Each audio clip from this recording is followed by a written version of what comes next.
For the finishing touch, mga idol, bulaklak ng sampalok.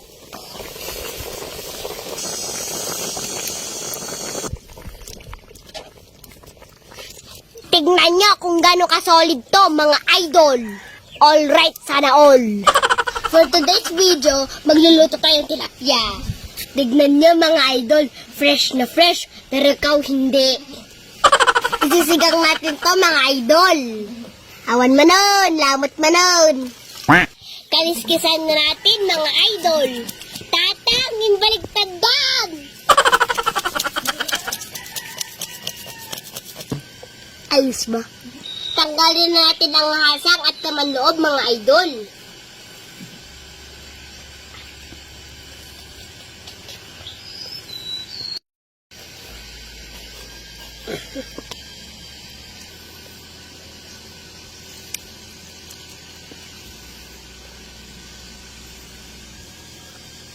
Mga idol o apdo.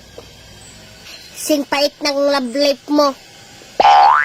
Hugasan natin na maayos para siguradong malinis na malinis. Kasi ang sabi nila, ang sikreto sa masarap na luto ay ang malinis na paghahanda sa mga pagkain na iluluto. Hindi ko nga lang alam kung sino sa kanilang nagsabi. Di wow, charot. Kaya nga pala bago tayo magluto, baka tanungin nyo kung ano to. Hindi yan suman. Nilagay namin dito yung laman loob ng isda. Sayang naman, ang daming itlog. Let's go, luto na. Iniinin pa lang yung kanin. Sa kahoy muna tayo magluto. Habang iniinin ang kanin, magsisiga na ako ng kahoy.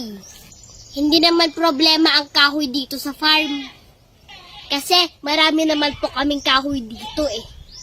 Makakatipid pa sa gasol. Pagpasensyahan nyo na yung kambing.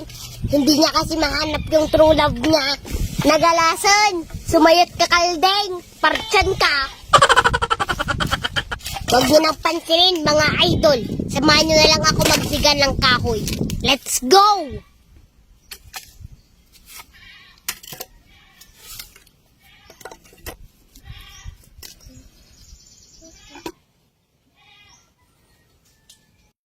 Hindi ko po alam kung paano kayo magluto ng sinigang, pero ito po yung diskarte namin.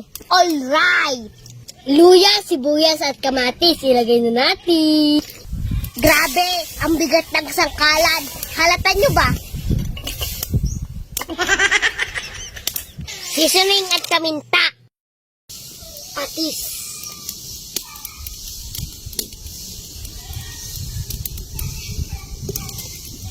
Okay na yun, i-adjust na lang natin mamaya yung lasa. Kumukulo na, ilagay na natin ang tilapia.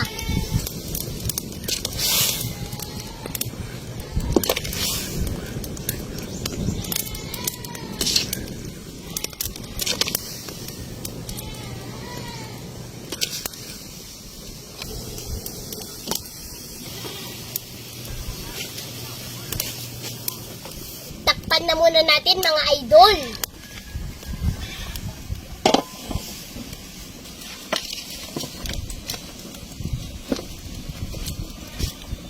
Napakabango na.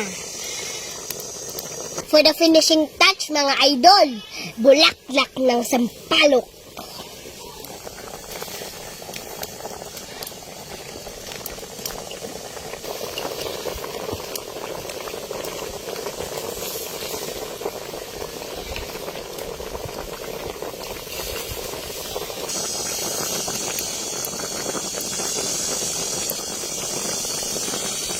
Ito na ang panghuli, mga idol, talbos ng ulokbati. Tignan nyo kung gaano ka-solid to, mga idol. Sinigang na tilapia sa kamatis at sampalok. Napakasarap. Alright, sana all.